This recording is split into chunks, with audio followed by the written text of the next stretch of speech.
First Indian economics का complete हो जाएगा। तो बिना टाइम वेस्ट करते हुए हम फटाफट से करते हैं।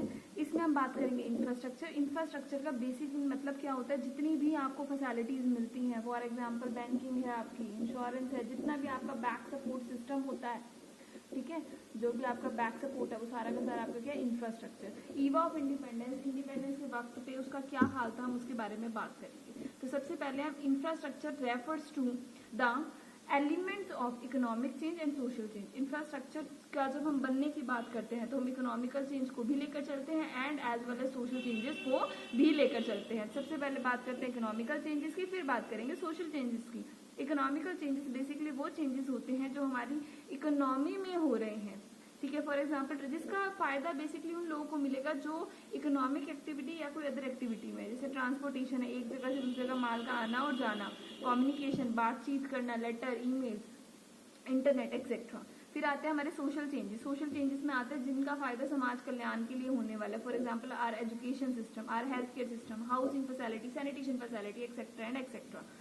तो जो हाल उस वक्त में था वो क्या था, सबसे पहली चीज जो इंफ्रास्ट्रक्चर में अच्छी हुई थी वो थी रेलवे की डेवलपमेंट हो गई थी। भले ही ब्रिटिशर्स ने अपने रूल में उसका बेनिफिट खुद उठाया, बट उसका बेनिफिट इंडियंस को भी मिला। उन्होंने कैसे उठाया, ब्रिटिशर्स ने, क्योंकि ब्रिटिशर्स रेलवे को यूज करते थे अपने गुड्स की इंपोर्ट एंड एक्सपोर्ट की होने के बाद उसकी जो हम थ्रू आउट द इंडिया उसको वो ट्रांसपोर्ट करते थे, उसमें हेल्प मिलती थी। अपने गुड्स को ट्रेन्स में लाद करके वो हमारे रॉ मटेरियल को ट्रेन्स में लाद करके वो पोर्ट्स तक यानी कि बंदरगाहों तक लेकर जाते थे, ठीक है।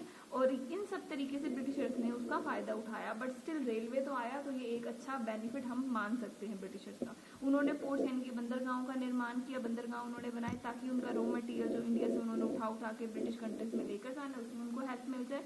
नेक्स्ट पोर्ट का और कम्युनिकेशन से उन्होंने क्यों किया, उन्होंने सिर्फ अपना एडमिनिस्ट्रेशन बेनिफिट के लिए कि अपना एडमिनिस्ट्रेशन बेनिफिट हो। उन्होंने जो रिपोर्टिंग का उनका एक बहुत मजबूत तरीका हुआ करता था उनका रिपोर्टिंग का, उसका बहुत ज़्यादा बेनिफिट उन्होंने उठाया। इसके अंदर अपनी बातचीत करना, अपने जो भी उनका एक तरीके से आप लोग कह सकते हैं कि उनका एडमिनिस्ट्रेशन वर्क है उसको उन्होंने मजबूत किया। इससे रोड्स की फैसिलिटीज, रॉ मटेरियल ले जाने के लिए उन्होंने यहाँ पर रोड बनाए, क्योंकि कच्चा था इंडिया का सारा जो रोड की फैसिलिटीज थी अच्छी नहीं थी, कम्युनिकेशन ट्रांसपोर्टेशन में उन्होंने मदद की। तो हमने यहाँ तक इसके बारे में पढ़ा। अब हम नेक्स्ट आ जाते हैं, लास्ट मैंने क्या लिखा हुआ है। इन शॉर्ट हम ये कह सकते हैं कि इंडिपेंडेंस में कुछ ना कुछ तो डेवलपमेंट इंडिया की हुई, चाहे वो ब्रिटिशर्स ने अपने सेक के लिए अपने फायदे के लिए की, बट स्टिल डेवलपमेंट तो हुई, ठीक है।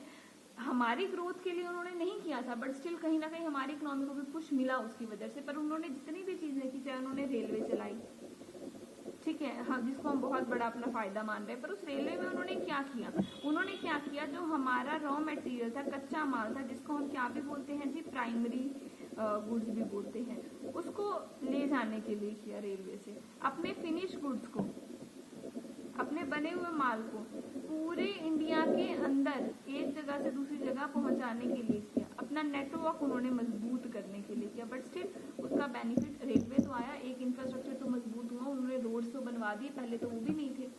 जब हम अपने लास्ट पॉइंट की बात करते हैं, और यहाँ इस एरो का मतलब है चैप्टर यहाँ पर फिनिश्ड है। प्लीज सारी वीडियोस को देख लीजिएगा ताकि कुछ भी रह ना जाए, और सब्सक्राइब करना मत भूलिएगा, and don't forget to press the bell icon.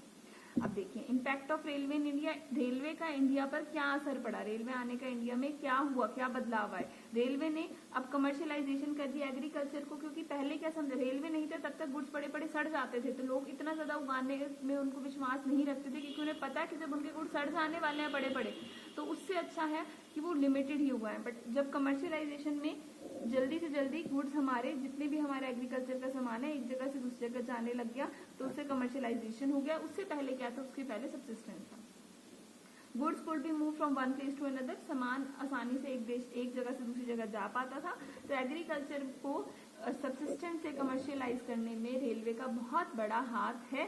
आगे हम बात करते हैं, रेलवे आ जाने से हमारी मार्केट बड़ी हो गई, जैसे कि मैंने अभी बताया कि गुड्स इंडिया के अंदर तेजी से मूवमेंट होने लग गई थी। गुड्स की कमर्शियलाइजेशन ऑफ एग्रीकल्चर हुआ, जैसे कि अभी पता है सब्सिस्टेंस से किस पे आ गए, कमर्शियलाइजेशन पे। अगर बिल्कुल अच्छे से समझना चाहते हैं कि सब्सिस्टेंस क्या है, कमर्शियलाइजेशन क्या है, एग्रीकल्चर उस वक्त में कैसे था, तो उसके लिए मैंने पहले वीडियोस बना रखी है चैनल में, बहुत सीरीज में और सिस्टमेटिकली वीडियोस हैं, तो प्लीज उन्हें चेक कर लीजिएगा।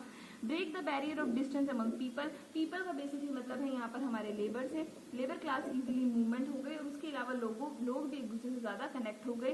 Faster movement of perishable good, नाशवान गुड्स होते हैं पेरिशेबल गुड्स जो जल्दी ही खत्म हो जाएंगे, उनकी मूवमेंट भी तेज हो गई। फूड सप्लाई स्मूदर, खाना एक जगह से दूसरी जगह जल्दी से जाने लगा। एंड पीपल को बचा लिया गया फ्रॉम स्टारवेशन, भूखमरी से जो आधा इंडिया मरता था उसको बचा लिया गया। Thanks for watching this video, don't forget to like subscribe and share. और इसके बाद हम अपने chapter number 2 Indian economic development का स्टार्ट करने वाले हैं। ये हमारा जो लेक्चर है वो लेक्चर नंबर था हमारा 8। तो जो हमारा अगला वीडियो आएगा वो नए जो चैप्टर है उसको लेकर होगा, पर लेक्चर की सीरीज में सेम रखूंगी, उसका लेक्चर नंबर 9 ही नेम होगा ताकि आपको ढूंढने में आसानी हो और आपको पूरा सिलेबस आपको जल्दी से मेरे चैनल पर मिल जाए। Thank you.